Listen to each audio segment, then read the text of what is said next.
Hello Flosstube, my name is Mariam, my pronouns are she, her. You may know me as Marroomycrafts on Instagram or Marroomy Designs on Gumroad. Welcome to my Flosstube. This is a channel about cross stitch.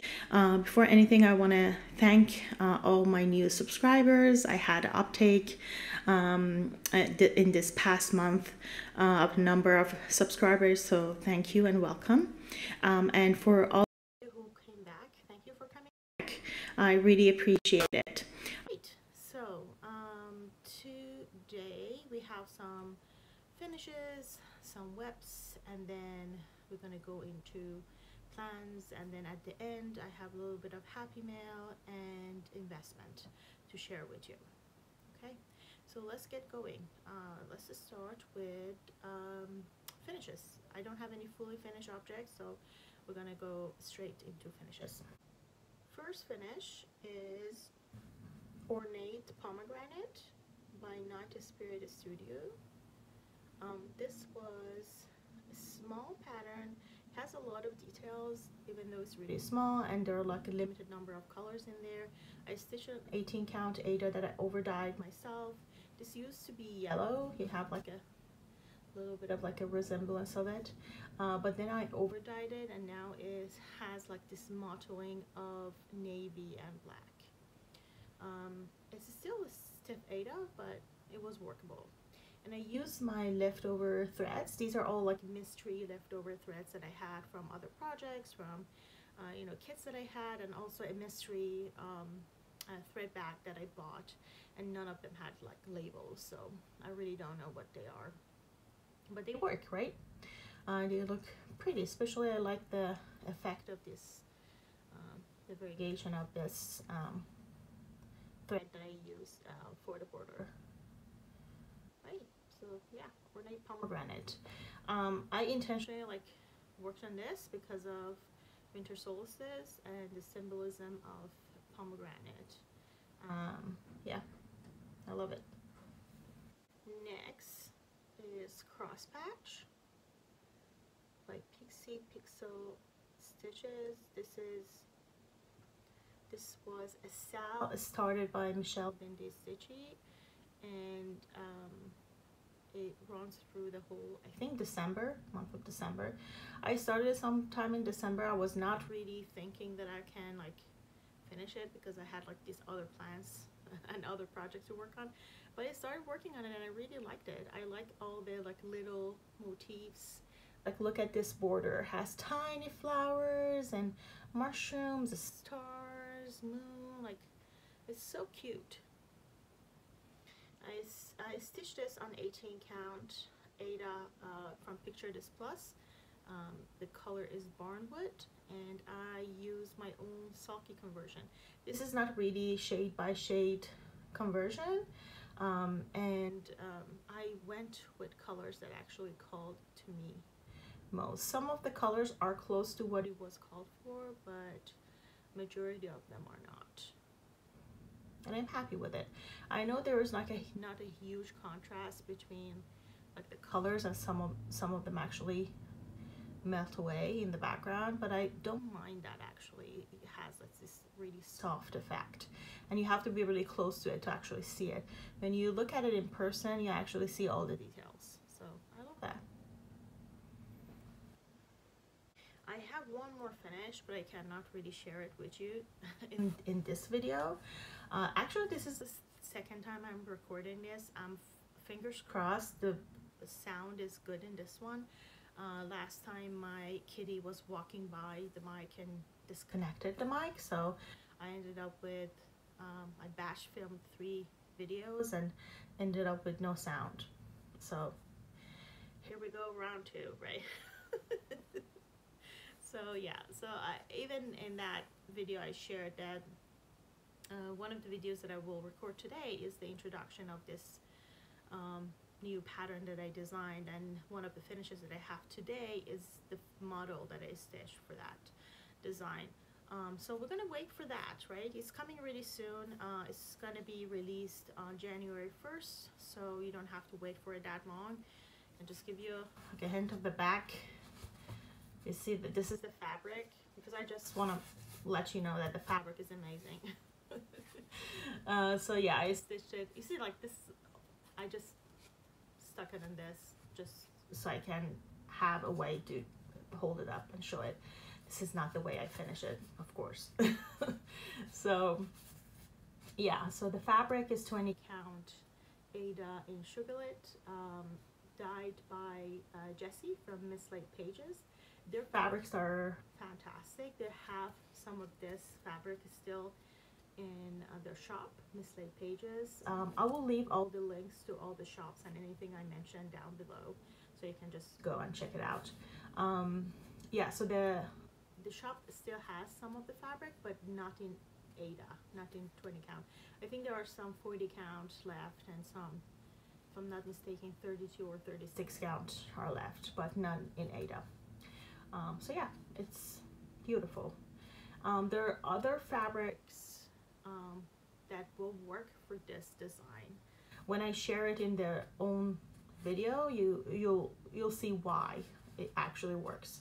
So if you're planning on having like a dramatic project and finish, Jessie's fabrics are best for that because they are ice dyed, so the modeling on it is like really intense, and it goes from super light to super dark, and they're like the splotches are really strong, so you can see like a good modeling on that fabric. So I highly recommend, and I love it for my own designs because I usually design in a monochrome, so having a good modeled fabric actually really helps to bring out all the beauty of the design and all the intricacies and all of that.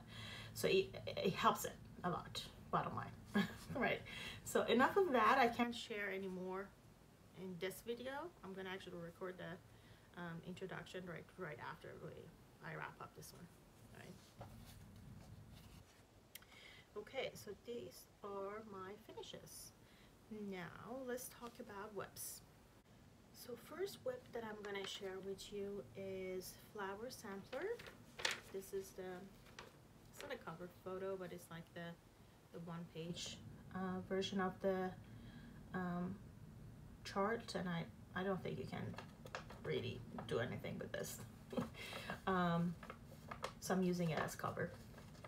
So yeah, I'm not gonna stitch the whole thing. It's a really big pattern. Let me see if it actually does have the size.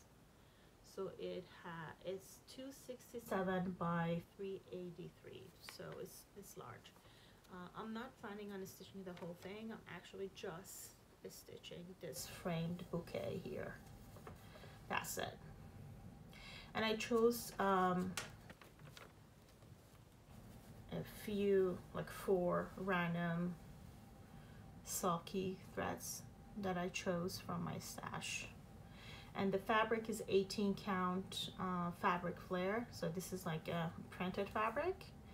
It's what they call hand-dyed effect. So it looks like hand-dyed, but it's not really hand-dyed. These are really soft. I really like fabric flare fabrics, and the care of it is much easier than the actual overdyed. So yeah, I use 4 sulky threads. This is page 1, and I started on page 2. It's a really quick stitch, relatively. This is only, I think this whole thing was like 2 or 3 nights of stitching. So ideally I should be able to finish this really quickly, but I'm taking my time. I'm not in a rush, right? And needle minder is from Abby, TopKnotStitcher. Yeah. I don't know if I shared the name of the fabric I'm actually stitching on. Is Sunburst. Okay. Next is Peppermint Purple Sal. This was Blackwork Sal. Had like weekly drops for 2022. I kept up with it pretty much. This is the only week that is the drop that is left, which will be dropped. I'm filming on Tuesday, so tomorrow this will be released, and this will be a finish, because like this will take like 5 minutes or 10 minutes max to stitch. So I should be able to finish this really easily tomorrow, and it will be added to my finished pile.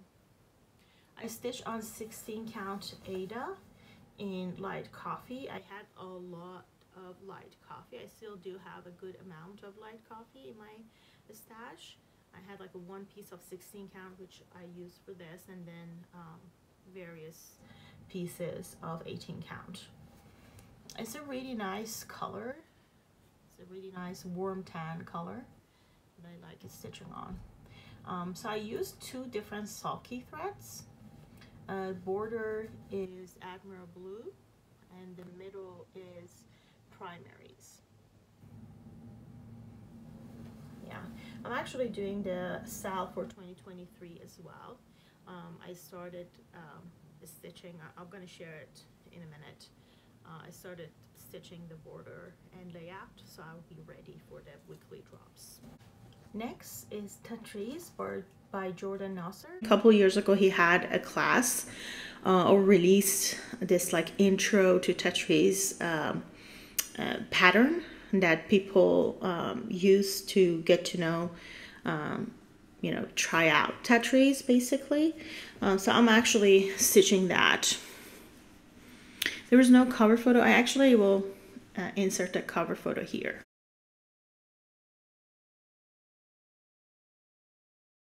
This is what I have done. So this is like a classic pattern.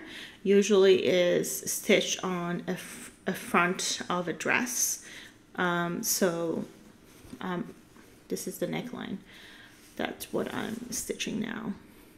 I'm using 2 random threads that I had in my stash from that mystery bag. So one is this variegated between pink, light pink and dark pink, and then the other one is this red one. And the fabric is 18 count Ada, the over dyed that I stitched the ornate pomegranate on. So it's hand dyed by me. This one has more splotches of green yellow. Yeah. This is a really meditative stitch for me because the patterns are really repetitive. You see, if you like learn and try one piece, then you basically just gonna repeat it, and you just need to know how many of them you need. So it's really easy and meditative. So when I have rough days and I need a break and I don't really want to use brain power, so to speak, this is one of the best patterns to work on. I don't need to really count. I just need to do one piece of that, the first piece of that row, and I know I have to repeat it. And last whip is the actual, the one that I mentioned before, like the peppermint purple sal for 2023. I'm preparing the layout and the border. So this is layout 1, border 1. I'm stitching it on 16 count Ada, hand dyed by Jessie from MislaidPages. It's this like really dramatic modeling of pink. I just love this. Has a little bit of like yellowy orangey, like peachy in the middle, but the rest is hot pink. And I'm stitching using DMC 820. And you can see it. So I basically, this is the width of it. So I finished a corner here. I'm going to repeat it here, and it will be repeated on 4 corners. And each week we'll be completing one of these squares. The way I usually work on these, the way actually I worked on it last year and it was successful, and I'm going to basically repeat it this year, is I'm not going to just take this out every week and stitch that one week. Instead, because these are really small drops and really easy to catch up, after I finish the border and layout completely, every few months I'm going to just take it out, and then just catch up. Basically, it's just a stitch for a few days and catch up. I easily, like this 2022 drops, I was able to complete 6 or 7 weeks worth of like squares, like drops in one setting. So it's really easy for me to catch up. If there are like weekly drops, roughly you have 4 drops a month, so it's really easy to catch up on it. So these were all of my whips. So now let's talk about plans. First gonna share a couple of projects that I'm gonna start pretty soon. So these have like dates attached to them, and then I'm gonna talk in general about what I'm gonna do in 2023. Of course, none of these are set in stone, because we know when we set something in stone, life proves us wrong. So that something happens always, at least for me. So I'm not going to do that. I'm going to allow myself to change my mind and change my plans and reroute everything if I need to. But at least these couple first projects that I'm going to share with you are coming up really soon. So it's a safe bet to say I'm actually going to go with it and do it. So first one is Come to the Garden by Teresa Koget. This will be my New Year, New Start project. And if you look at it, this is a really beautiful pattern, right? It's really colorful, it's really warm, but I wanted to actually amp it up and even make it more colorful. So instead of that really neutral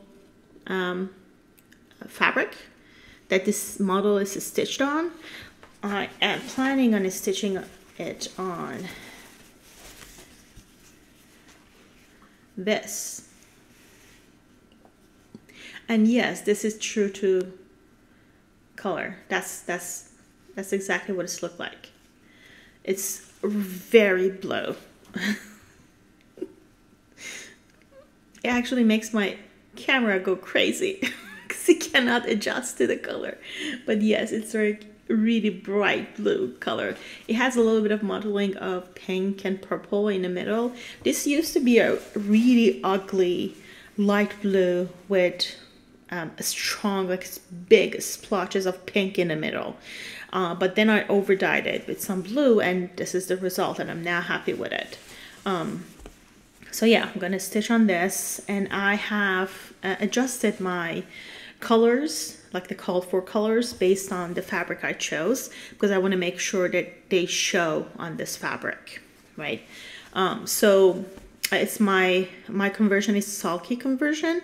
If you're interested in the conversion, I'm actually not going to share it now.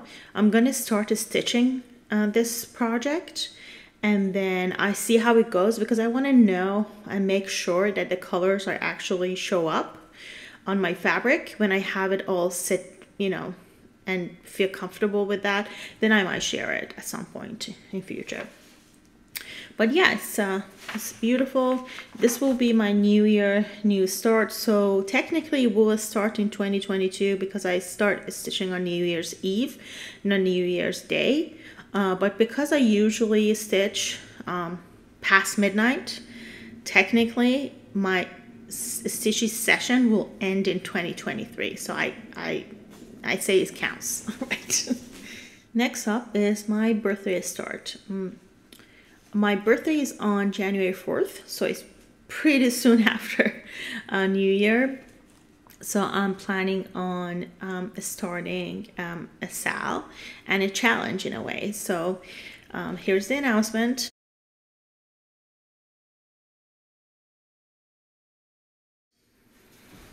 So as you see, it's called Wildcard BD Sale or Birthday Sale.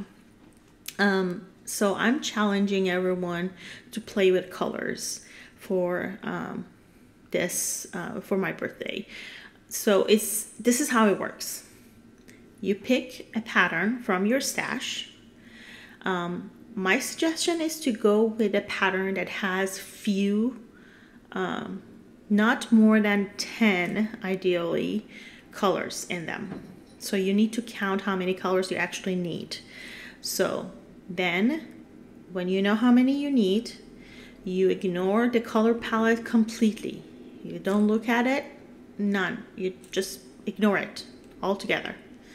Instead, you go to your thread stash and pick up a color that is out of your comfort zone. And that's the key. It should be out of your comfort zone. It should be that random color you don't know what to do with.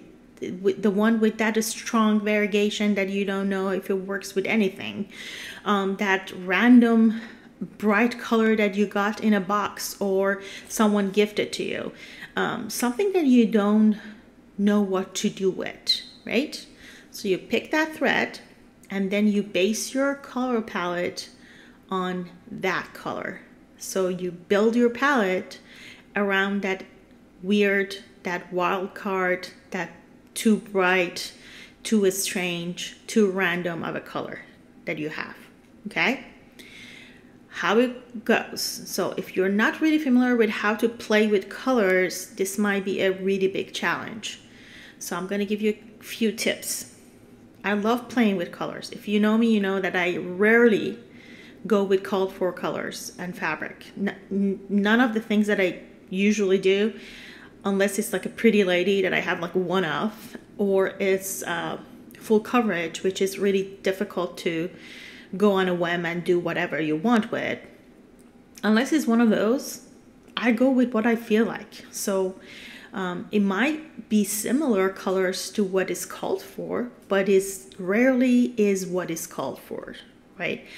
And also I do that with the fabric too.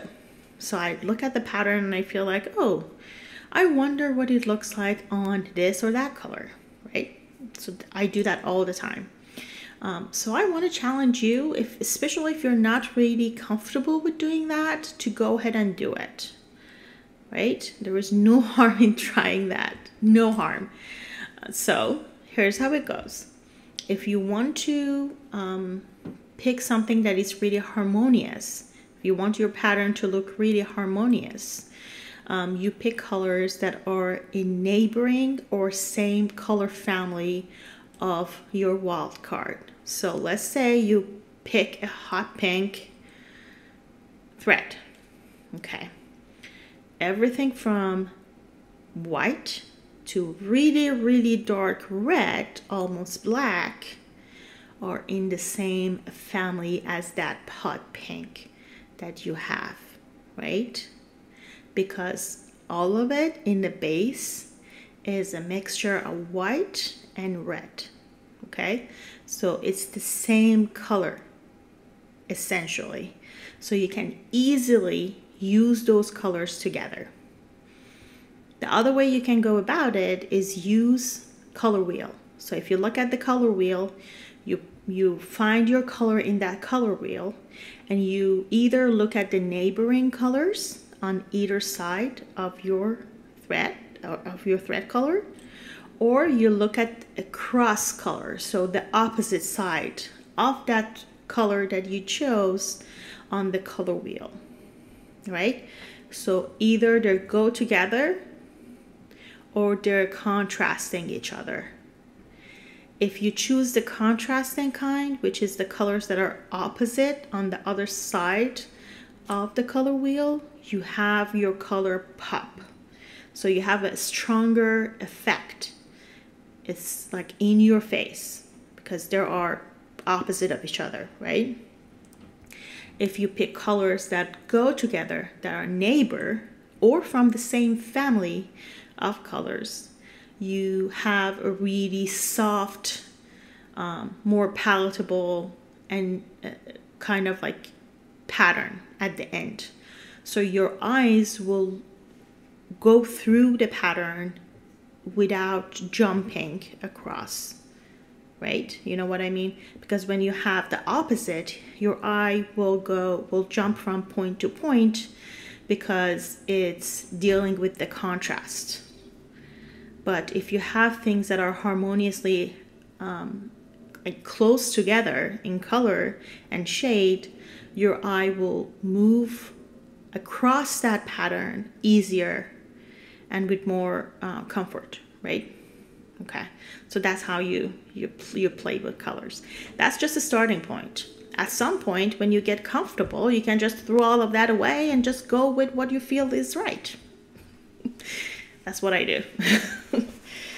So now let me show you what I picked. So I'm going to be working on, what's it called? Always mix it up. White Winter Moth by Kathy Barrick. If you remember, I shared this in Flosstube when I purchased it as an investment. I shared it in a Flosstube titled The One with All the Investments.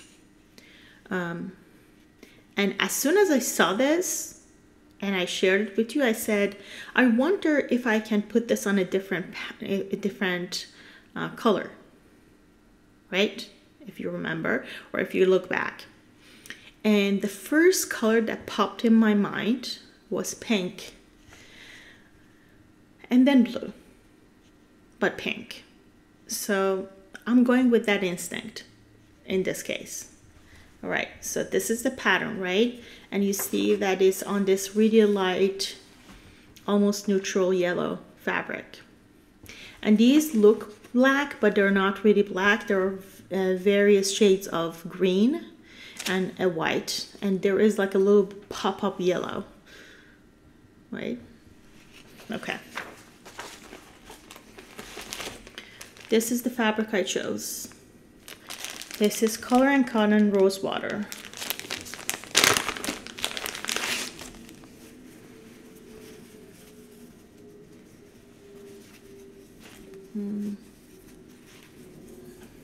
It's actually pinker than it shows. Let me see if I can make it. Yep. This is more true to color. And for thread, this is what I'm basing my palette around. So this is a blendable sulky in a spring garden. So it has yellow, pink, a little bit of orange, green, right? So these are the colors that are in one thread. And let me show you my palette, the rest of them. Let me see if I can hold them all together. So this is my palette. So this is the one that I'm basing my palette on, and this is my palette. I'm actually thinking about changing this one to yellow, just so I have something from more of a yellowy color that is in this. Yep. Okay, so these are the two projects that I have everything set up for. Next, I'm gonna talk about WIPGO. I'm actually gonna do WIPGO on 2023 as well. I have my chart already written. Here's it.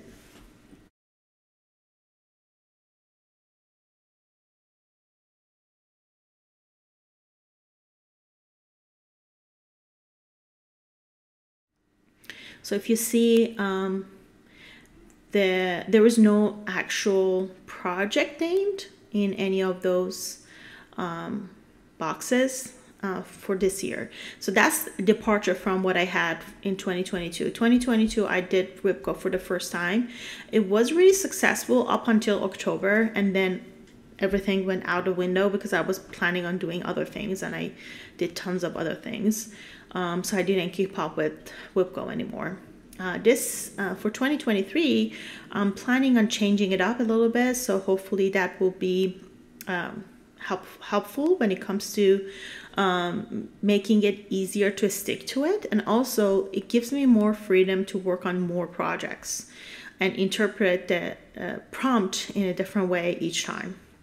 So we already have the numbers for January is 6 and 10. 6 in my WIPGO board is a staff, so a start and finish on a project smaller than 100 by 100.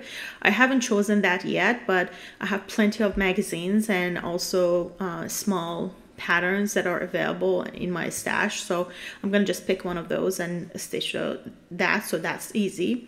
And the second one is stitching on the largest project that I have. I'm not 100% sure, but I think Come to the Garden, which is my New Year New Start, it will be the largest project that I will have as soon as it becomes a WIP. If that is the case, I will be working on that for 6 days. If not, the other project that I think is the largest is Modern Fork Embroidery Fruits of Plenty, the 2021 SAL that I still am working on it. I have 5 more pages to complete on that. I think I have to double check the sizes for those 2 patterns. I'm not completely sure, but maybe that one is the largest project that I have. And if that is the case, I'm going to stitch on that for 6 days, which usually is enough for me to complete a page. So I will have a page complete for this month, for January month. Other than that, throughout the year, I will be working on my WIP Go. I'm planning on doing sort of like not a new start, but intentional new start. So I'm giving myself 2 ways to start a project, 2 conditions to start a project. First condition, for anything large, anything larger than 150 by 150, which I usually am able to complete a project, like fully finish it, like complete it, not fully finish it, complete the project smaller than 150 by 150 in 1 month. So that's a doable thing for me. So anything larger than that, I do need more time, right? So considering that, I'm going to give myself 2 ways to start. One, if I pick anything smaller than 150 by 150, I have to finish it the same month I started. So I have to have, in a way, a staff for myself during that month. So I'm going to start stitching on it, continue stitching on it until the end of month, and have to finish it. The other condition that I give myself for starting a project at 150 by 150 or larger is if I finish a project. So if I finish one of my WIPs, and then I will be able to allow myself to start a new one. It can be any size. It can be smaller or it can be larger than the project I finished.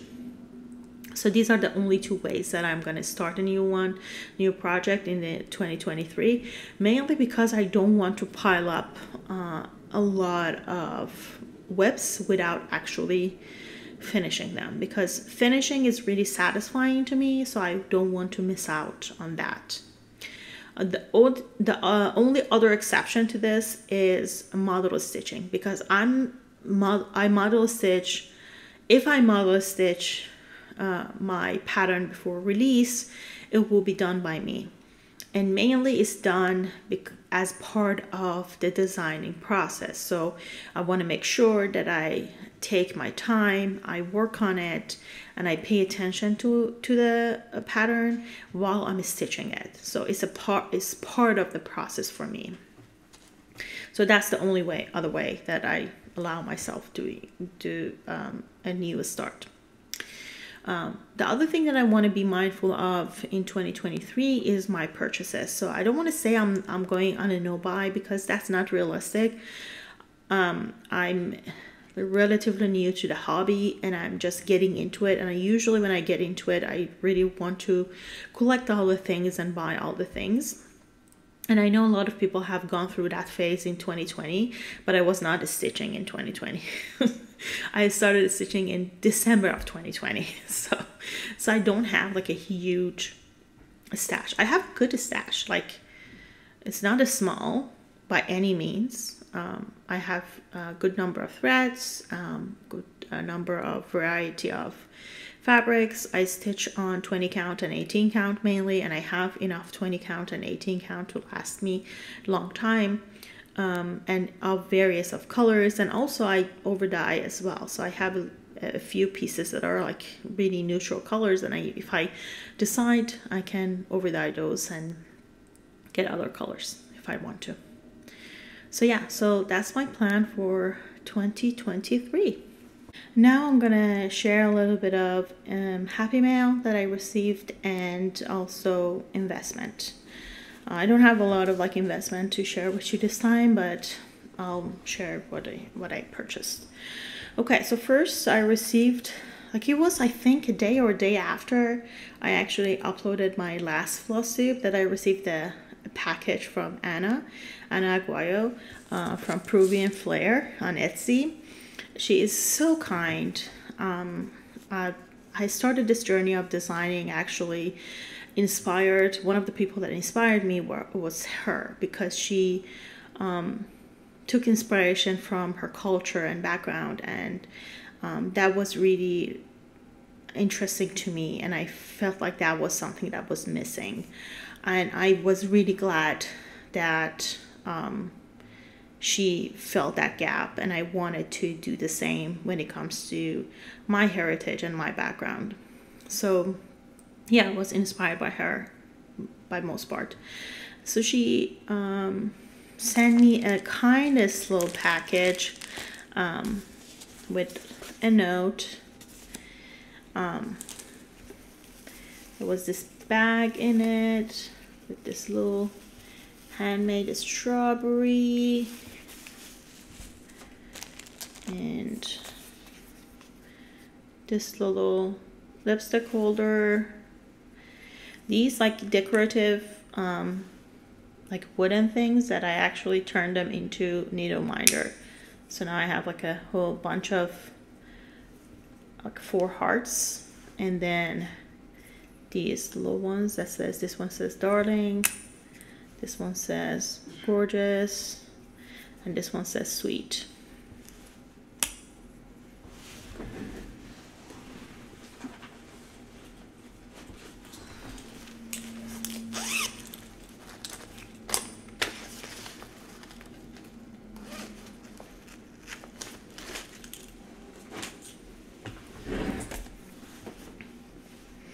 Also, there was this is a needle pad or whatever you call it.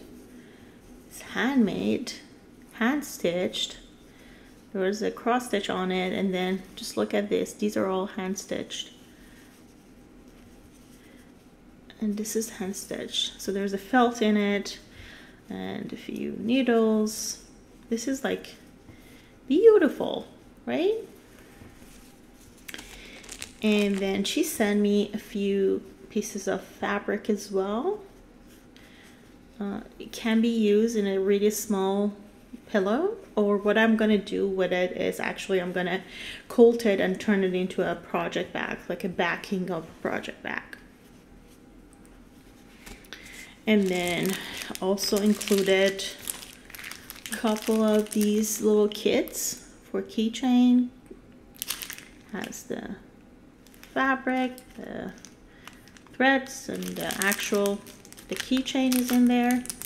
So I love these like tiny projects for when I really crave to start and finish something. So yeah, these are perfect for that. And then also these two, which I think they're like mug rugs, and I think she made them herself. So I think these are handmade by her. They're woven. Yeah, thank you, Anna. This was really, really nice of her. And also, recently I received a seasonal greeting card from Sebastian from Bees and Teas fame, right? Bees and Teas Stitching. I'm not gonna share the writing, but look at that little kitty. So thank you, Sebastian. And also Anna sent me a card for Christmas too. It says, Merry Catmas, and there's like a little thing in it that says handmade, and this is what is handmade. It's a little crochet ornament. It's so cute, and it's sparkly. Yeah. So thank you again, Anna. This is like super, super kind of you. Now I'm gonna share with you my investments. I made 2 different purchases to share with you today.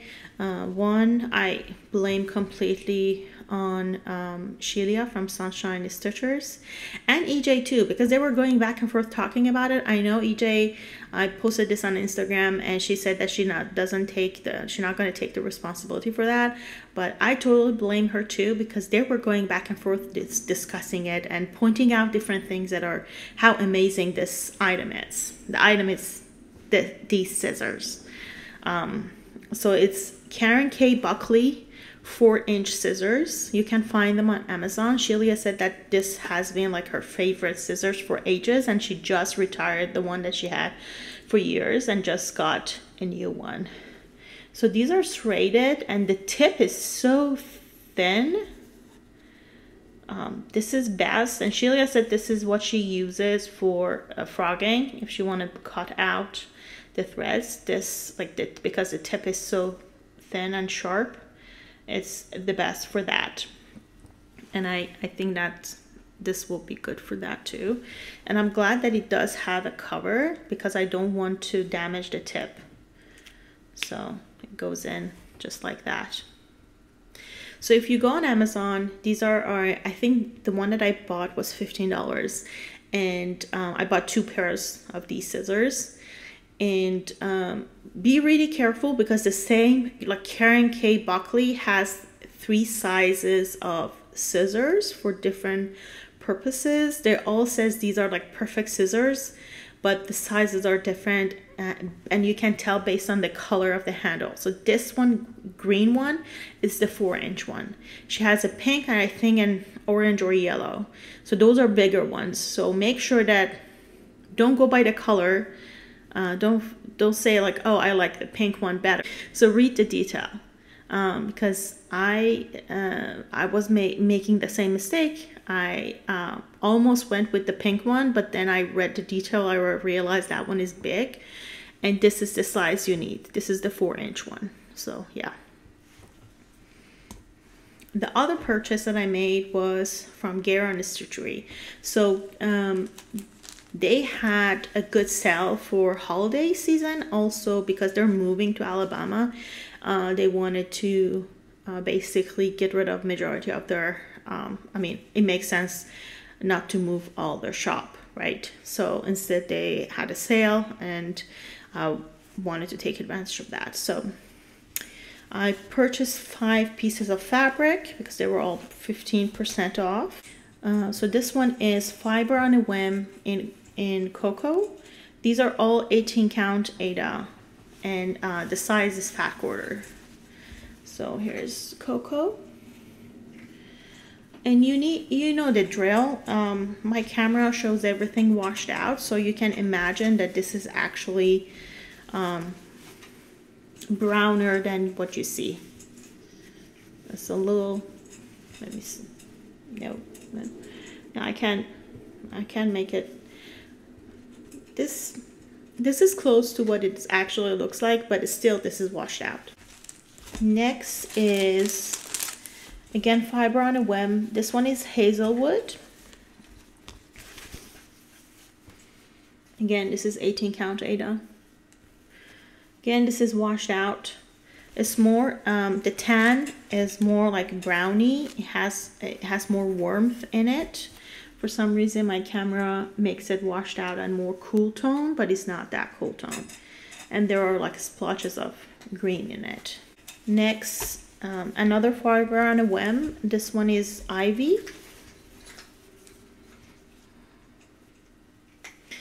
This is the worst in terms of what my camera is showing. Okay, so this is more closer to what it is. So this is beautiful blue-green kind of color. It's more green, but for some reason my camera shows it as it's like more blue and even like washed out, and then I don't know what color it is. This one, that's not what it looks like, but oh well, it is what it is. But it's a beautiful color. Next is Color and Cotton Peppercorn.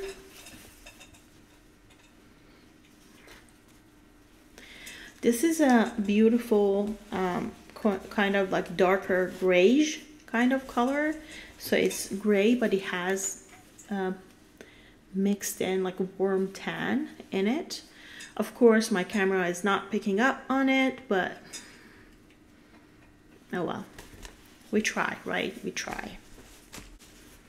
And lastly, Seraphim Fabric in Timberwolf. It shows as gray. It's not gray, it's blue now. Yeah, this is more like it. Not completely the same color as I see in person, but actually it's at least closer to it. So this is close to what it looks like. And that's all of my investments. Okay, so lastly, I'm gonna share with you a couple of Flosstubers that I think deserve more attention, and they're doing a great job and they have great videos, but not enough subscribers. So first one is Sarah from I Swear I'm Stitching.